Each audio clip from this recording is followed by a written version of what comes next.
जैसे पहला राज क्या हो जाएंगे अवध, ठीक है।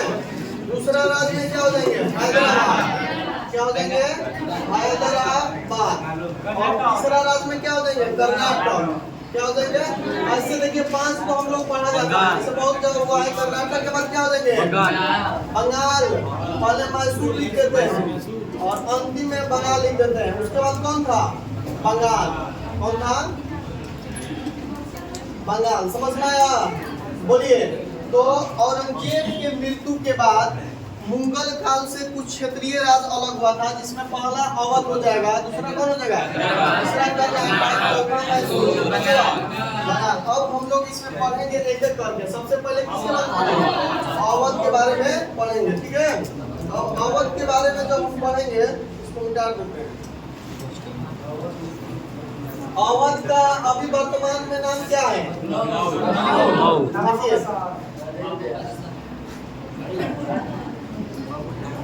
सबसे पहले अवध। देखिए पहला क्वेश्चन बताना है कि अवध जो था अवध, ये मुगल गद्दी पे कौन राजा बैठे थे उसके समय का अलग हुआ। बोलिए याद है मोहम्मद शाह, जिसको रंगीला बादशाह कहा जाता है, ठीक है। तो लिखना जाएगा कि अवध मोहम्मद शाह, कौन था मोहम्मद शाह। और इसको क्या बोला जाता है रंगीला बादशाह। कौन सा बादशाह रंगीला बादशाह के समय क्या हुआ था कि समय मुगलों से अलग हुआ था। मुगलों से क्या हुआ था अलग हुआ, मुगलों से अलग हुआ था। उस समय मुगल के गद्दी पर कौन बैठा था मोहम्मद शाह। पूछा जाएगा कि किस मुगल राजा को रंगीला बादशाह कहा जाता है मोहम्मद शाह को। और इसी के समय क्या अलग हुआ था कौन अवध, ठीक है। अवध की स्थापना हुआ था 1722 ईस्वी में। इसकी स्थापना के बाद पूछागा कि स्थापना कब हुआ था 1722 में हुआ था 1722 में, ठीक है। और संस्थापक हो जाएंगे शहादत खां। संस्थापक कौन हो जाएंगे शहादत खां, ठीक है। याद रखिएगा कि मुगल जो था अवध जो था मुगलों से मोहम्मद शाह रंगीला के समय अलग हुआ था। स्थापना की बात पूछेगा तो 1722 में क्या हुआ था स्थापना हुआ था। और स्थापना करने वाले राजा कौन थे शहादत खां। अब शहादत खां के एक उपाधि दिए थे यही मोहम्मद शाह, जिसका रंगीला बादशाह नाम है। क्या कहते हैं आपको याद है बुरहान उल मुल्क कहे थे, ठीक है। अन्य नाम अगर पूछा जाएगा शहादत खान का तो अन्य नाम में क्या हो सकता है बुरहान उल मुल्क। क्या कहते हैं बुरहान उल मुल्क के नामों से जाना जाता था किसको शहादत खां को। क्वेश्चन पूछा जाएगा एग्जाम में कि शहादत खां का अन्य नाम क्या था, तो अन्य नाम क्या था बुरहान उल मुल्क, ठीक है। अब शहादत खां जब गद्दी पे बैठे थे अवध के तो शहादत खां पर आक्रमण हो गया, ठीक है। 1739 में शहादत खां पे आक्रमण हो गया। 1739 ईस्वी में शहादत खां पे आक्रमण कौन किया था खां पर आक्रमण किया। आक्रमण हुआ ईरान और क्या बोला जाता है आक्रमण किया। कौन व्यक्ति था तो ईरान और एशिया और ईरान को नेपोलियन कहे जाने वाले नादिर शाह, ठीक है। यानी 1739 में शहादत खां पे आक्रमण कौन किया था बोलिए नादिर शाह। कौन किए थे नादिर शाह आक्रमण किया था। बात समझ में आ रहा है। तो नादिर शाह जब शहादत खां पे आक्रमण किए थे धन दौलत के लिए, ठीक है, मतलब कुछ लेने के लिए, तो शहादत खान कहा कि हमारे पास अभी फिलहाल में कुछ नहीं है, आक्रमण करेंगे तो बड़ से बड़ हमारा हत्या कर सकते हैं, इसके अलावा आपको कुछ नहीं मिलेगा। तो शहादत खान क्या किए कि नादिर शाह को भेज दिए दिल्ली। कहा कि दिल्ली में आप जाइए और दिल्ली में आक्रमण करिए, वहां पे धन बहुत ज्यादा मिलेगा। और इन्होंने शर्त रख के भेजे थे। शर्त इस बात को था कि शहादत खान कहे थे कि अगर आप दिल्ली में आपका कुछ नहीं मिलेगा तो आप दोबारा पुनः हमारे पे आके आक्रमण कीजिएगा, ठीक है। तो ये जब नादिर शाह दिल्ली में आक्रमण करने गया, कहाँ आक्रमण किया दिल्ली में। और दिल्ली में आक्रमण करने के दौरान इनको बहुत सारा धन संपदा मिला, ठीक है। और ये खुश हो गए। जब बहुत सारा धन मिला तो ये क्या हो गए खुश। और खुशी की वजह से इन्होंने सोचा कि कुछ धन इसमें से दे देते हैं शहादत खां, क्योंकि यही बताए थे कि आप दिल्ली पे जाइए और आक्रमण कीजिए और वहां आपको धन मिलेगा। अब जैसे ही ये कुछ धन देने के लिए खुशी के जो था, खुशी के मतलब खुश के उपलक्ष्य में इन्होंने कुछ धन देने के लिए जा रहे थे, तब तक शहादत खां का डर हो गया कि ये पुनः हम पे आक्रमण करने के लिए आ रहा है और ये बेचारा आत्महत्या कर लिया। ठीक है, तो क्वेश्चन 2 को पूछेगा कि शहादत खां के हत्या कब हुआ था, आत्महत्या कब हुआ था? 1743 में हत्या भी हुआ था। शहादत खां पे आक्रमण किसने किया था? आक्रमण कब किया था? 1700। तब जब शहादत खां पे आक्रमण हो गया तब इसका एक दामाद था। ठीक है, शहादत खां के दामाद का नाम बताइए आप लोग। शहादत खां के दामाद का नाम था सफदरजंग। दामाद का नाम क्या था?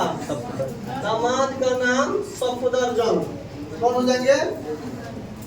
सफदरजंग जो था या सफदर क्या हुआ? सफदरजंग क्या हुआ? गद्दी पर बैठा।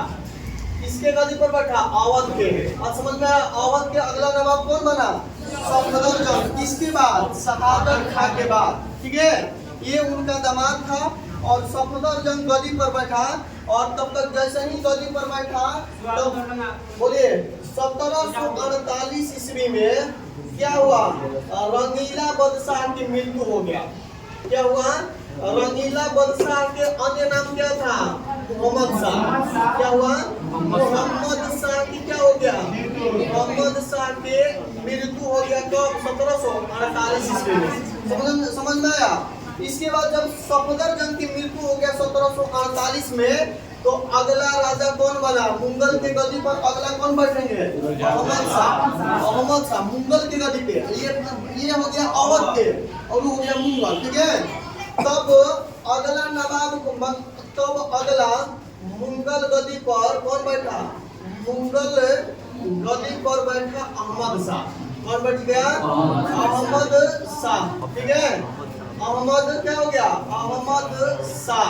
बात समझ में आ गया? इसे लंपट या मूर्ख शासक कहा जाता था। क्या कहा जाता था? लंपट या मूर्ख शासक। इसको क्या कहा जाता था? मोहम्मद शाह को, रंगीला बदशाह। ये जब अहमद शाह गद्दी पर बैठा अवध पे, तो अवध के गद्दी पर जैसे ही बैठा तो इन्होंने क्या किया? सफदरजंग को वजीर बना दिया। वजीर के पद पर नियुक्त कर दिया। वजीर के पद पर क्या किया? पद पर नियुक्त कर लिया। कौन? अहमद शाह। किसको नियुक्त किया था? सफदरजंग को। इतना बात समझ में आया? पहले देखिए एक बार फिर से सुनिए। मतलब जैसे मुगले से ये टूट के बैठे, मतलब मुगले से टूट के ये लोग अलग हुए थे, तो इन दोनों की जो कहानी है अवध और क्या बोला जाता है मुगल का, ये राजा के ही अंतर्गत था। ये उस समय नहीं था कि जब ये अलग हुए उस समय मुगल काल समाप्त हुआ था। मुगल काल पूर्णतः समाप्त हुआ है 1857 के तकरीबन में। उस समय मुगल की गद्दी पर राजा थे। ठीक है, देखिए एक बार सुनिएगा। सबसे पहले क्या बोला जाता है, औरंगजेब की मृत्यु के बाद जब मुगल से अलग हुआ तो पहला राजा कौन सा राजा था? अवध। अवध जो था कौन से मुगल राजा के समय अलग हुआ था? मोहम्मद शाह, जिसका अन्य नाम क्या था? रंगीला बदशाह। अवध की स्थापना कब हुआ था? 1722 स्थापना करने वाले व्यक्ति कौन थे? शहादत खां, जिसको जो रंगीला बदशाह था मुगल शासक, उसको एक उपाधि दिया था, बुरहान-उल-मुल्क के नाम से जाना जाता था। ठीक है, 1739 में इन पे आक्रमण हो गया था शहादत खां पे। ईरान और एशिया के नेपोलियन कहे जाने वाले नादिर शाह आक्रमण कौन किया था? नादिर शाह। और नादिर शाह जब आक्रमण किया था तो क्या उस समय अवध में कुछ था? नहीं था।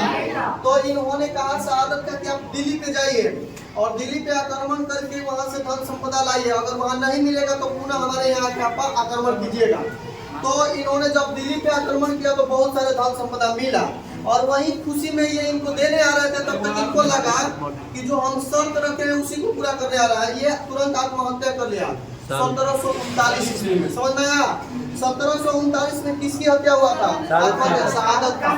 तब शहादत खां जब मर गए तो इनका दामाद था जिसका नाम क्या था? सफदरजंग। ये गद्दी पर बैठा। ठीक है, सफदरजंग। और जैसे ही बेचारा गद्दी पर बैठा कुछ दिन के बाद इनकी मृत्यु हो गया। किसका? 1748 में मोहम्मद शाह, जिसको हम लोग क्या बोलते हैं? रंगीला बदशाह। इनका मृत्यु हो गया और इनके मृत्यु के बाद ये मुगल गद्दी पर थे, मुगल राजा थे, इनके गद्दी पर बैठा अगला मुगल राजा अहमद शाह। जैसे ही गद्दी पर बैठा तो इन्होंने सफदरजंग को क्या किया, वजीर के पद पर क्या कर लिया, नियुक्त कर लिया। वजीर के मतलब मुखिया होता है, ठीक है, मतलब वहाँ के मेन, समझ में गया। इसके बाद 1754 ईस्वी में, 1754 ईस्वी में सफदरजंग के भी क्या हो गया, सफदरजंग के भी क्या हो गया, मृत्यु। 1700 में हुआ था, 1754 में सफदरजंग का क्या हो गया, सफदरजंग का हो गया मृत्यु, सफदरजंग का मृत्यु हो गया। अब बताइए जब सफदरजंग के मृत्यु हो गया तो अगला अवध के नवाब कौन होंगे, याद है, सुजाउद्दौला। कौन होंगे, सफदरजंग के बाद जो गद्दी पर बैठा उसका नाम था सुजाउद्दौला। सिराजुद्दौला, सुजाउद्दौला दोनों अलग है। ये बैठे हैं कौन सा, सुजाउद्दौला,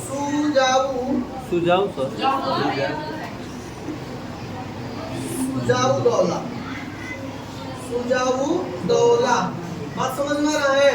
सुजाउद्दौला जब गद्दी पर बैठा कहाँ का, अवध का, समझ में आया। एक बार फिर यहाँ से देखिए, बताइए तो क्या बोला जाता है, शहादत खां के मृत्यु के बाद गद्दी पर कौन बैठा, कौन बैठा, रंगीला बदशाह की मृत्यु कब हुआ था, 1748 में। उसके बाद मुगल गद्दी पर कौन आया, अहमद शाह। किसको वजीर नियुक्त किया था, सफदरजंग की मृत्यु कब हुआ था, 54 में। कब हुआ था, 54 में। अब ये जो आया सुजाउद्दौला जब गद्दी पर बैठा तो ये बहुत सारे काम किया, ठीक है, बहुत सारे काम में इनका पहला काम था, याद है आप लोगों को, बोलिए, बक्सर के युद्ध, चौसा के युद्ध। इससे पहले सबसे पहला काम किया था इन्होंने पानीपत के तीसरा युद्ध में मदद किए थे। पानीपत के कौन सा युद्ध, तीसरा युद्ध। पानीपत के तीसरा युद्ध जो हुआ था इसमें ये बेचारा मदद किए थे, ठीक है। अब क्वेश्चन आप लोगों को बताना है कि पानीपत के तीसरा युद्ध कब हुआ था, बोलिए, किसको याद है, पानीपत के तीनों युद्ध याद है आप लोगों को, पहला, दूसरा, तीसरा। सुनिए, पहला युद्ध बताइए पूरा डेट के साथ। देखिए, पहला युद्ध हुआ था 21 अप्रैल 1526। किसके बीच हुआ था, इब्राहिम लोधी। ये कौन थे, पिता कौन था, दूसरा युद्ध जो हुआ था, बोलिए कोई बताइए, दूसरा युद्ध 5 नवंबर 1556, 5 नवंबर 1500 अकबर एवं हेमू के बीच। किसके बीच हुआ था, अकबर vs हेमू के बीच हुआ था। जीता कौन, अकबर जीत गया, मतलब अकबर के उस समय संरक्षक थे बायरम का। और तीसरा युद्ध हुआ था, बोलिए पूरा डेट के साथ, 14 जनवरी 1700। और ये हुआ था मराठा या मुगलों के बीच, मराठा और मुगल के बीच। कौन था, मुगलों के बीच। कौन जीता, बोलिए, मुगल जीता कि मराठा जीता, बोलिए कौन जीता। चलिए अब आगे ये समझ में आया। अब देखिए अब क्या हुआ था, इसमें जो पानीपत का तीसरा युद्ध हुआ था इसमें कब हुआ था, ये 14 जनवरी 1761 ईस्वी में हुआ था। और इस 14 जनवरी 61 के जो युद्ध हुआ था पानीपत के तीसरा युद्ध, इस युद्ध में इन्होंने मदद किया था सुजाउद्दौला, ठीक है।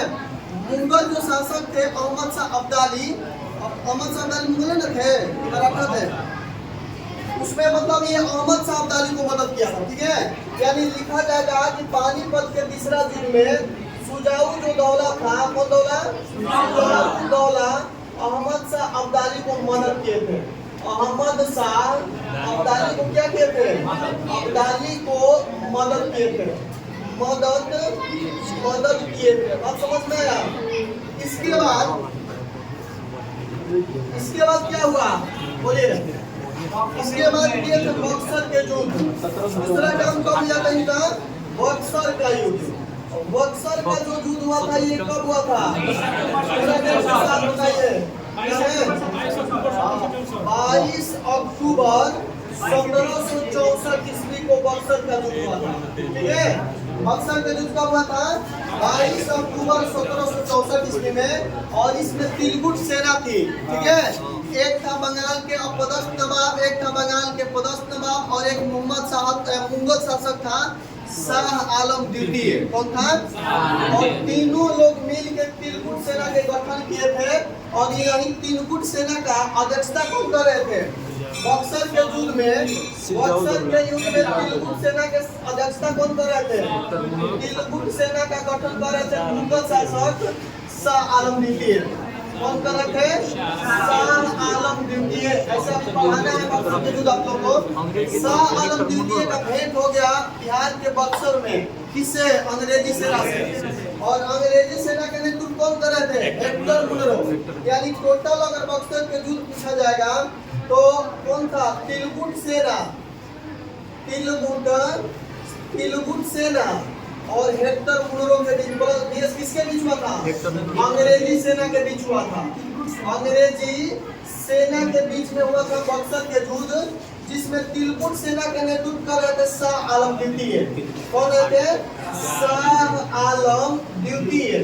और इधर से कौन थे अंग्रेजी सेना से? Hector Munro. बात समझ में आ रहा है? इन दोनों के बीच युद्ध हुआ, जिसमें अंग्रेजी सेना ने क्या किया? तिलकुट सेना को हरा दिया। समझ में आया? इसके बाद जो इनका तीसरा काम था, बोलिए, दिक्कत है? तिलकुट सेना में ये शामिल थे ना? देखिए, सबसे पहला पॉइंट ये पकड़िए कि ये जो सुजाऊ दौला था किसके मृत्यु पर बैठा? अवध का नवाब बना। कौन से राजा के मृत्यु के बाद सुजाऊ दौला? सफदरजंग के बाद। सफदरजंग की मृत्यु कब हुआ था? 1754 में। 1754 में जैसे ही सफदरजंग की मृत्यु हो गया तो अवध के अगला नवाब बना सुजाऊ दौला। और सुजाऊ दौला जैसे ही अवध के नवाब बना तो इन्होंने ये सब काम किया, मतलब इसमें शामिल हुआ, जिसमें पहला इनका वर्ग था पानीपत के तीसरा युद्ध। पानीपत के जो तीसरा युद्ध था 14 जनवरी 1761 में हुआ था। सुजाऊ दौला उसमें क्या कहते हैं? अहमद शाह अब्दाली को मदद किए थे, ठीक है। इसके बाद दूसरा युद्ध था बक्सर का, जो 22 अक्टूबर कब हुआ था? 1764 में।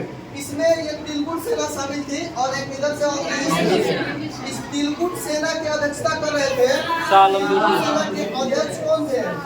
शाह आलम द्वितीय। और अंग्रेजी सेना के अध्यक्ष कौन थे? बोलिए, हेक्टर मुनरो। और इन दोनों के आपस में कहाँ हो गया? भिड़ गए कहाँ? बिहार के बक्सर में। और बक्सर का युद्ध के नाम से इसे जाना गया, जिसमें अंग्रेजी सेना यानी हेक्टर मुनरो ने क्या किया? शाह आलम द्वितीय को। इसके बाद शाह आलम द्वितीय, बोलिए, इसमें सिराजुद्दौला क्या इसमें क्या मतलब? सुजाऊ दौला तिलकुट सेना में शामिल था, ठीक है, समझ में गया। इसके बाद जब ये बक्सर का युद्ध खत्म हुआ तो दो गो संधि हुआ था। एक हुआ था पहला संधि, इलाहाबाद के प्रथम संधि कहा जाता है। इलाहाबाद के कौन सा संधि? प्रथम संधि बोला जाता है। यह संधि हुआ था 12 अगस्त कब था? 1765 ईस्वी में। कब था?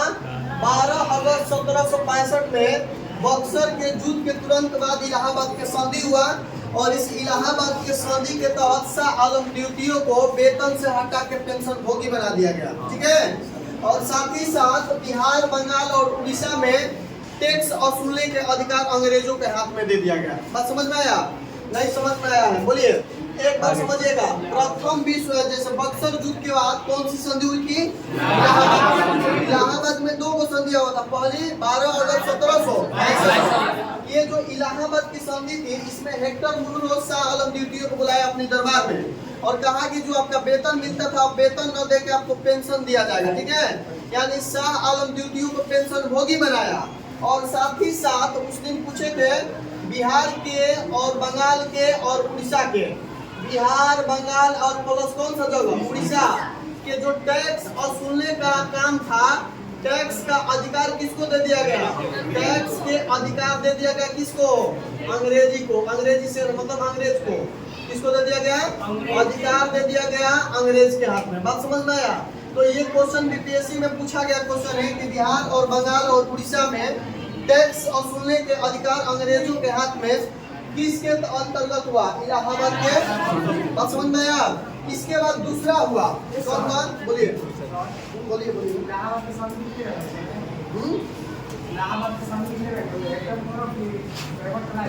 क्या सुनिए, रॉबर्ट अब बता रहे हैं, पर ये बात समझना क्या है तरह बोलिए क्या है कंफ्यूजन है। देखिए इलाहाबाद के प्रथम संधि के सबसे पहले डेट याद करना है 12 अगस्त 1700। इसमें काम क्या हुआ था, दो काम हुआ था। पहला, शाह आलम द्वितीय को पेंशन भोगी बनाया गया।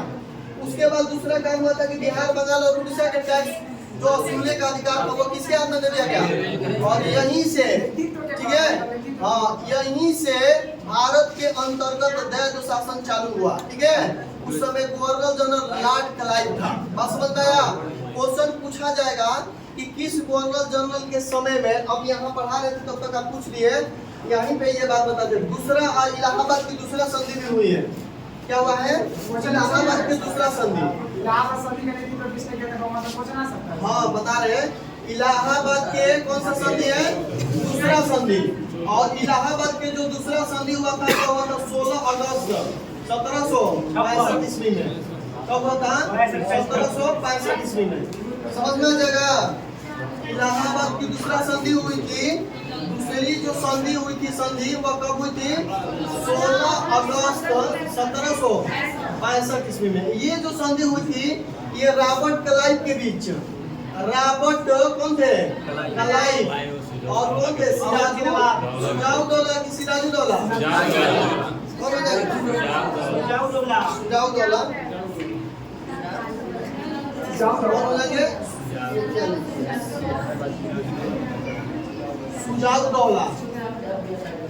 सुजाउद्दौला। चलिए ये बात सब बताइए सब। क्या हुआ, बोलो बोलो बोलो बोलो। दोनों अलग है, एक आपको पलासी के युग में पढ़ाया जाएगा सिराजुद्दौला। ठीक है, सुनिए एक बार पूरा ये जो लिखे हैं पहले बात समझ लीजिए, एक बार फिर से समझिए। यहाँ लिखना है सबसे पहले अवध। और यह मुगलों के समय जब मुगल के गद्दी पर बैठे थे रंगीला बादशाह, जिसको मोहम्मद शाह कहा जाता है, उसके समय ये अलग हो गया था। इसकी स्थापना करने वाला व्यक्ति का नाम था शहादत खान, जिसको जो रंगीला बादशाह थे उसको बुरहान उल मुल्क की उपाधि दिया था। 1722 तो 1739 में इसको आक्रमण हो गया। ठीक है, आक्रमण करने वाला व्यक्ति थे नादिर शाह। जब नादिर शाह इन पर आक्रमण किया तो ये तो बेचारा खुद एक उस समय अजोग था, उनके पास कुछ नहीं था। इन्होंने कहा कि आप दिल्ली पे जाइए और दिल्ली का आक्रमण करके वहाँ बहुत कुछ मिलेगा। शर्त के बारे में आप लोगों को बताइए दिया है, वापस पुनः ये धन देने के लिए लौट रहे थे तब तक कि आत्महत्या कर। जब आत्महत्या कर लिया तो इनके दामादों के बीच उत्तराधिकारी के लिए आपस में क्या बोला, झगड़ गए। जैसे सुजाउद्दौला और कौन हो जाएंगे, बोलिए, सफदरजंग। तो सफदरजंग जो था इनके दामाद था, इसके मृत्यु के बाद उन्हीं को गद्दी पर बैठाया गया, मतलब अवध का नवाब बनाया गया। ठीक है, और तब तक रंगीला बादशाह की क्या हो गया, कब हुआ था, 48 में। और उसके बाद ये क्या बोला जाता है, रंगीला बादशाह की मृत्यु भी हो गया था। तो इनका मृत्यु हुआ था शहादत खा के 1739 में। और 1739 में जिसका मृत्यु हुआ था मोहम्मद शाह था। और 1754 में जिसका मृत्यु हुआ था सफदरजंग। ठीक है, सफदरजंग की जैसे ही मृत्यु हो गया, क्या बोला जाता है, जब इनकी मृत्यु हुआ तो अहमद शाह गद्दी पर बैठा और सफदरजंग को वजीर घोषित कर दिया। वजीर मतलब वहाँ के मेन अधिकारी। और तब तक सफदरजंग के बाद अगला राजा जो बना था मतलब गद्दी पर, वो आया सुजाउद्दौला। और सुजाउद्दौला आया तो ये काम किया है जिसमें पहला काम था पानीपत के तीसरा युद्ध। पानीपत के तीसरा युद्ध कब हुआ था, 14। इसमें ये क्या कहता है कि अहमद शाह अब्दाली ने मदद की। उसके बाद बक्सर के युद्ध 22 अक्टूबर 1700, एक तिलकुट सेना थी जिसमें बंगाल के पदस्थ नवाब थे, कौन था, बोलिए, मीर कासिम, पदस्थ नवाब सिराजुद्दौला और मुगल शासक शाह आलम द्वितीय। ये तीनों लोग मिल के तिलकुट सेना बनाए थे और ये अपने में मीटिंग करके कह दिए थे कि शाह आलम द्वितीय को अध्यक्षता दिया जाए इसका। और शाह आलम द्वितीय तिलकुट सेना की क्या करे थे, अध्यक्षता। और इधर से अंग्रेजी सेना थी जिसकी अध्यक्षता, ये दोनों लोग बिहार के बक्सर में लड़ गए आपस में। ठीक है, इसमें हेक्टर मुनरो हरा दिया। और हराने के बाद शाह आलम द्वितीय इलाहाबाद की संधि के बाद शाह आलम द्वितीय को अपने दरबार में बुलाया। और यही इलाहाबाद की प्रथम संधि हुई थी 12 अगस्त 1765 क्या बोला जाएगा, बुला के अपने दरबार में ताकि आपको वेतन न देकर पेंशन दिया जाएगा, ठीक है। और इसमें बिहार और बंगाल और उड़ीसा के टैक्स वसूलने का कार्यभार है वो अंग्रेजों के हाथ में दिया जाएगा। तो 2 क्वेश्चन बताना है, यहाँ पे 3-4 क्वेश्चन पूछा है। इलाहाबाद की संधि कब हुआ था, ये भी क्वेश्चन पूछ दिया है। क्वेश्चन ये पूछा है कि किस संधि के तहत बिहार, बंगाल और उड़ीसा में टैक्स, ये भी क्वेश्चन पूछा है कि किस संधि के तहत भारत में दैध शासन लागू हुआ, इलाहाबाद की संधि। जब दैध शासन, ये भी क्वेश्चन पूछा है कि दैध शासन जब लागू हुआ था उस समय गवर्नर जनरल कौन थे, रॉबर्ट क्लाइव। बात समझ में आ गया। उसके बाद दूसरा संधि ये जो हुआ था रॉबर्ट क्लाइव और किसके बीच हुआ था, अब यहाँ तक समझ में आ गया है, बोलिए दिक्कत है। दैध मतलब दो शासन, जैसे ये उड़ीसा हो गया और क्या हो गया, बंगाल हो गया और बिहार हो गया। बात समझ में गया। इसके मतलब क्या हुआ कि ये मतलब जैसे टैक्स जो था ना, टैक्स मान लीजिए कि बंगाल के अंदर कुछ मतलब किसी चीज पर टैक्स लिया जाता था, ठीक है। तो ये टैक्स को वसूलने की प्रक्रिया थी, ये कौन करेंगे, अंग्रेजी सरकार, अंग्रेज लोग।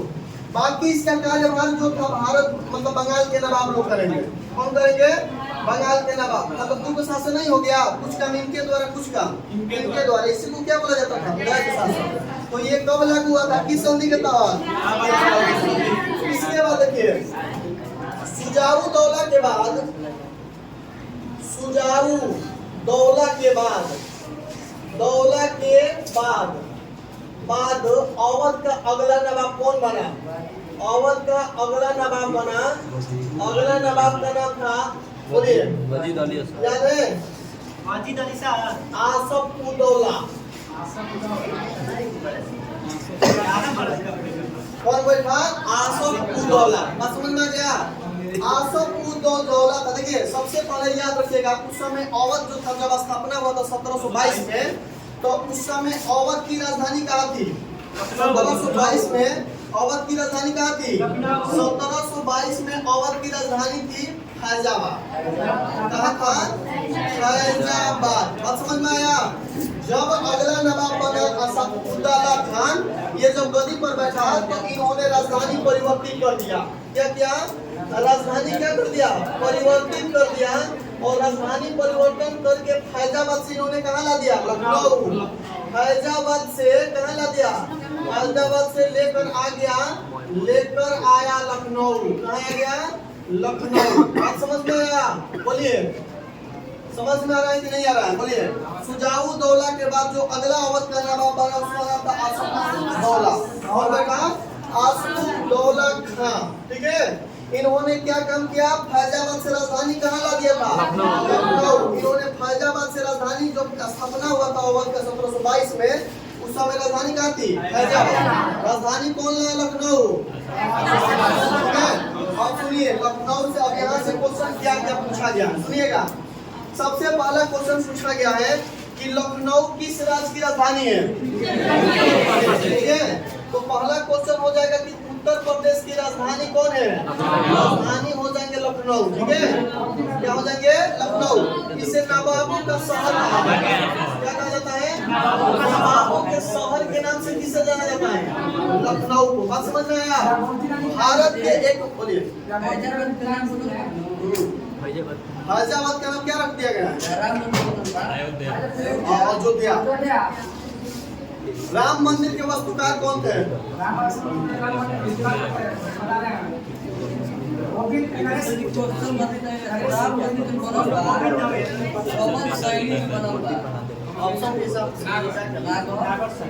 देखिए लखनऊ जो हो गया वो भी क्या हो जाएगा, राजधानी, नवाबों के शहर।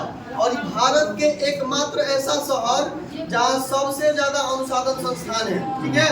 पहला यहाँ वनस्पति अनुसंधान संस्थान है।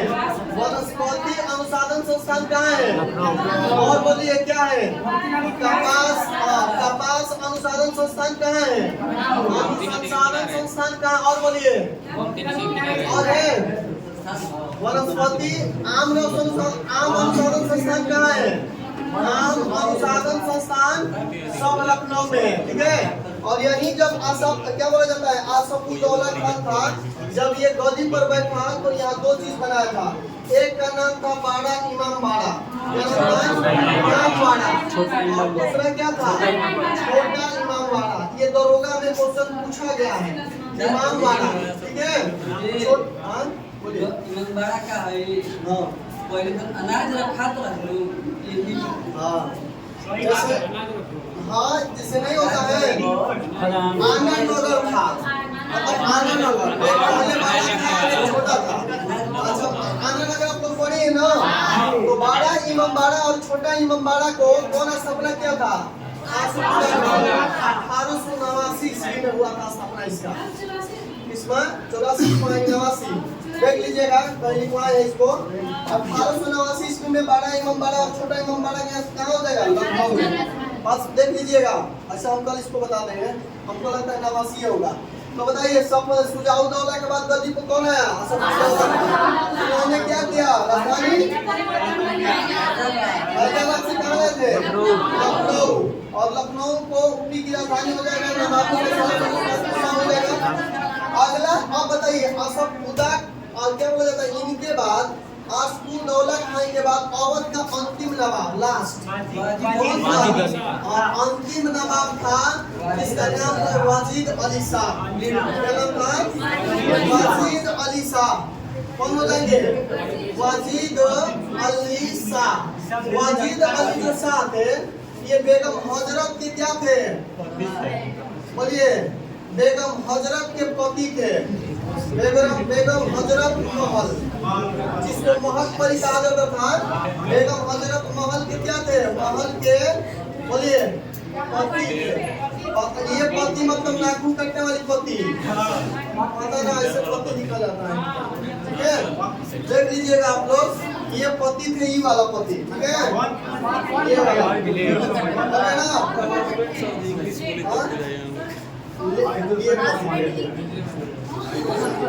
हस्बैंड की वाइफ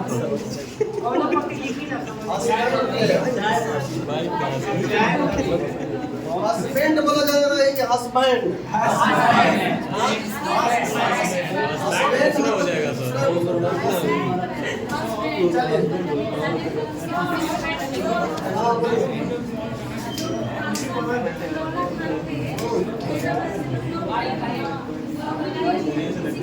कहाँ कर लिया बोल रहे?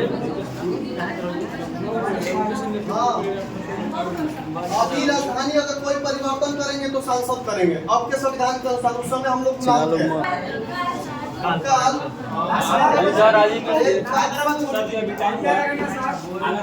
से खत्म करने में लगेगा कुछ चलिए एक पढ़ लीजिए, ज्यादा नहीं पढ़ाएंगे।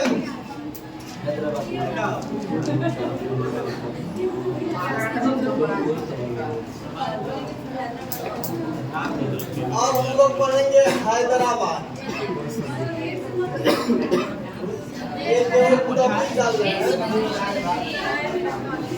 चलिए अब देखिए हैदराबाद आ गया। ठीक है, हैदराबाद के सब लोग नाम सुने हैं। हाँ जी। और स्टैटिक जीके में कोई बैठते हैं ना, चलिए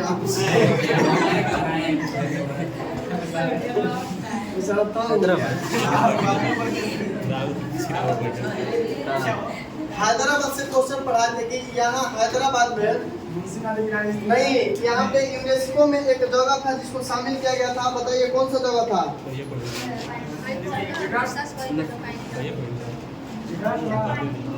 मतलब ऐसे हैदराबाद में पूछता नहीं था, वो तेलंगाना में था। इसका नाम बोला जाता है रानी के बाग। हाँ, रानी के बाग। ठीक है, वहीं पे जब हैदराबाद राज आया था तो हैदराबाद के बारे में पढ़ाए थे कि यहाँ पे चार मीनार है ना। इसके बाद हैदराबाद के बारे में और पढ़ाए थे कि यह तेलंगाना की राजधानी है। ठीक है, हैदराबाद किस नदी के तट पे? मूसी नदी के तट पर। ठीक है, हैदराबाद में डीएनए क्या होता है? मैचिंग जो प्रिंटिंग प्रेस है ना, वहीं पे इसका केंद्र है। बस समझ में आ गया? हैदराबाद में तिलहन अनुसंधान संस्थान हैदराबाद में तिलहन, समझ में आ गया? दलहन नहीं, तिलहन। ठीक है, यहीं पे अनुसंधान संस्थान है, तो याद रखिएगा। चलिए सबसे पहले हम इतिहास के हिसाब से पढ़ेंगे। हैदराबाद जो अलग हुआ था उस समय मुगल की गद्दी पर कौन थे? सही थे, रंगीला बादशाह। ठीक है, हैदराबाद भी हैदराबाद भी रंगीला बादशाह के समय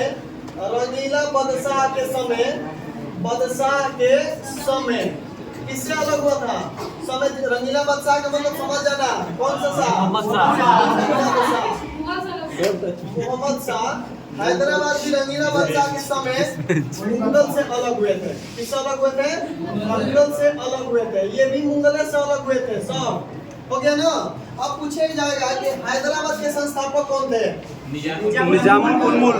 कौन सा था? निजामुल मुल्क। के पूछा जाएगा तो निजाम 1724 में। क्या बोला जाता है? निजाम उल मुल्क। बहुत सारा ऐसा नाम आएगा, आप लोग सीखिएगा। देखिए ये जैसे शहादत खां को एक नाम दिया गया था, क्या नाम था? बुरहान मुल्क। शहादत खां को ऐसे ही निजामुल मुल्क को भी एक उपाधि दिया गया था। बताइए अन्य नाम इनका क्या था? चिनकिलीज खां। अन्य नाम क्या था? चिनकिलीज खां। कौन था? चिनकिलीज खां।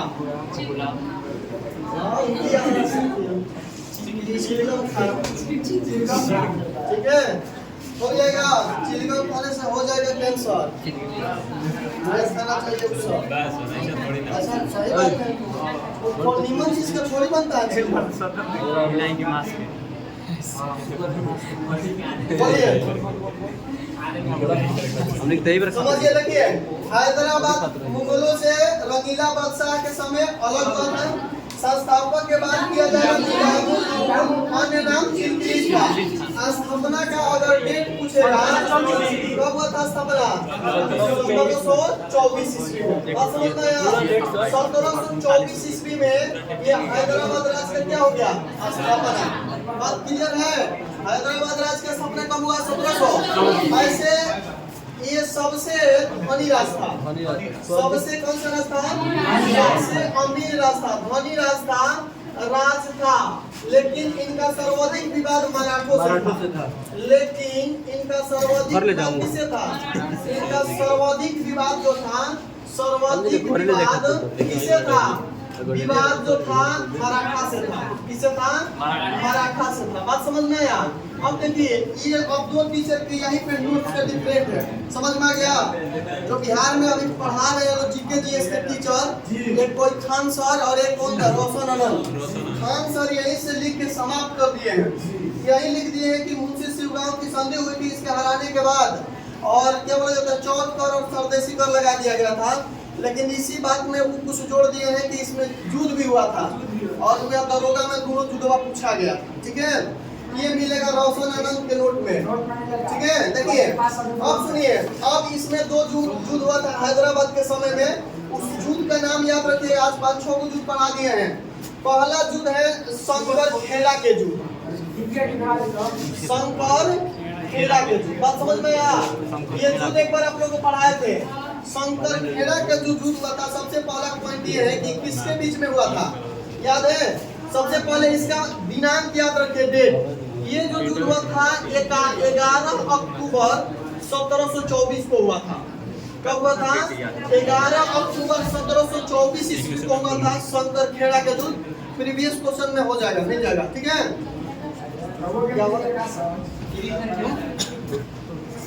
शंकर खेड़ा का युद्ध कब हुआ? 11 अक्टूबर 1724 में। ये किसके बीच हुआ था? तो ये बीच हुआ था दक्कन के सूबेदार थे मुबारिज खां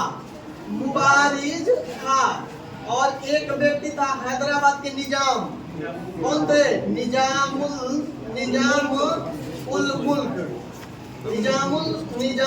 मुल्क के बीच। बात समझ में आया?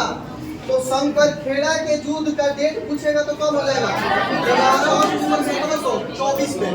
किसके बीच हुआ था? तो दक्कन के सूबेदार मुबारिज खां और चिनकिलीज खां का ये, अच्छा निजामुल मुल्क का ये। ठीक है, अब इसमें जीता कौन? बोलिए कौन सा जीता? हैदराबाद के निजाम। हैदराबाद के निजाम जो था क्या हुआ? विजयी रहा। क्या रहा? विजयी रहा। और हैदराबाद के जो निजाम थे इसका नाम क्या था? बोलिए निजामुल मुल्क। और निजामुल मुल्क को दक्कन का सूबेदार बना दिया गया। ठीक है, कहाँ का सूबेदार बना दिया गया? दक्कन के। मतलब इस युद्ध में जब ये सफल हुए तो चिनकिलीज खां को कैसे लिख देते हैं? निजाम को, मतलब समझ लीजिएगा कि हैदराबाद के निजाम, ठीक है। युद्ध के बाद निजाम को कहाँ के सूबेदार बना दिया गया? दक्कन के सूबेदार बना दिया गया। सूबेदार क्या किया गया? बना दिया गया। बात समझ में आया कि नहीं आया? तो शंकर खेड़ा के युद्ध समझ में आ गया। 11 अक्टूबर 1724 में दक्कन के सूबेदार मुबारिज खां और चिनकिलीज खां कह लीजिए, चाहे हैदराबाद के निजाम भी रहेगा, चाहे निजामुल मुल्क भी रहेगा, तीनों हुआ था। जिसमें जीता कौन था? हैदराबाद के निजाम। और इनको कहाँ के सूबेदार बना दिया गया? इतना बात समझ में आ गया। अगला जो युद्ध हुआ था उसका नाम था पालखेड़ा का युद्ध। एक शंकर खेड़ा का युद्ध, एक था पालखेड़ा का युद्ध।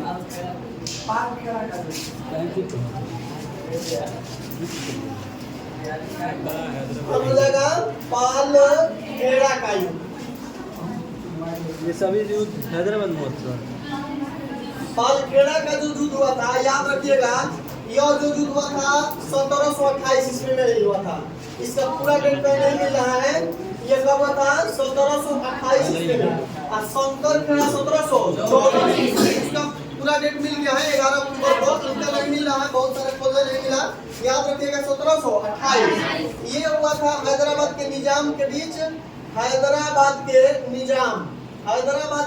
निजाम और कौन थे? हैदराबाद के निजाम और थे मराठा के पेशवा। बाजीराव प्रथम। मराठा के पेशवा कौन थे?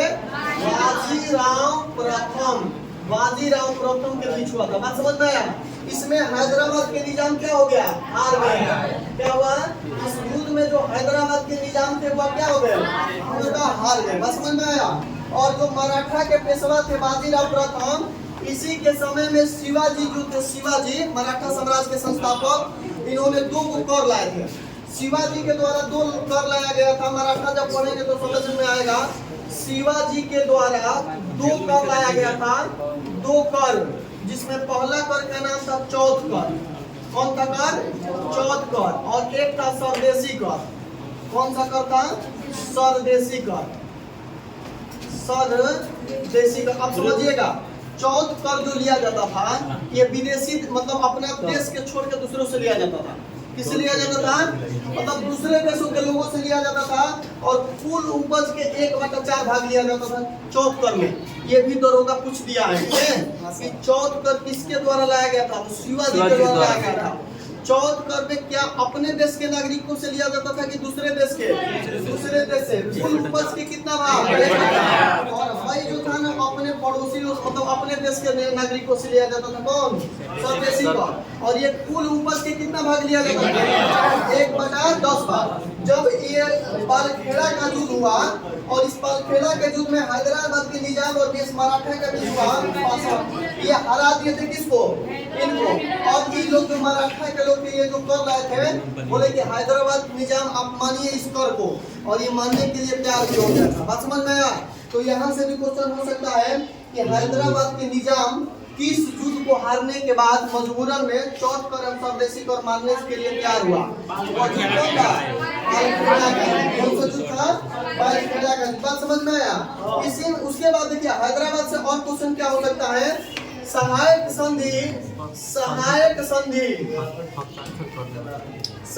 संधि लागू करने वाला पहला राज्य कौन था? करने वाला पहला राज्य कौन हो जाएगा? पहला राज्य हो जाएगा हैदराबाद। कौन सा हो जाएगा? हैदराबाद। ठीक है। शायद 1801 में 1798 में। कब? 1798 ईस्वी में इन्होंने सहायक संधि क्या किया था? 1801 में। 1798 में तो शुरू हुआ था सर वेलजली के। 1801 में देख लीजिएगा। 1798 में प्रारंभ। 1800 में हुआ था। 1 मिनट। बात समझ में गया? और ये जो हैदराबाद राज थे, हैदराबाद जब राज हुआ, हैदराबाद राज, अब इसके पीछे रीजन था। देखिए जब देश हम लोग का गुलाम, मतलब जैसे देसी लिसाद की जब स्थापना हुआ था 552 को, ठीक है, जब देश आजाद हुआ ना उस समय कुछ देश 552 को देसी रियासत मिला था।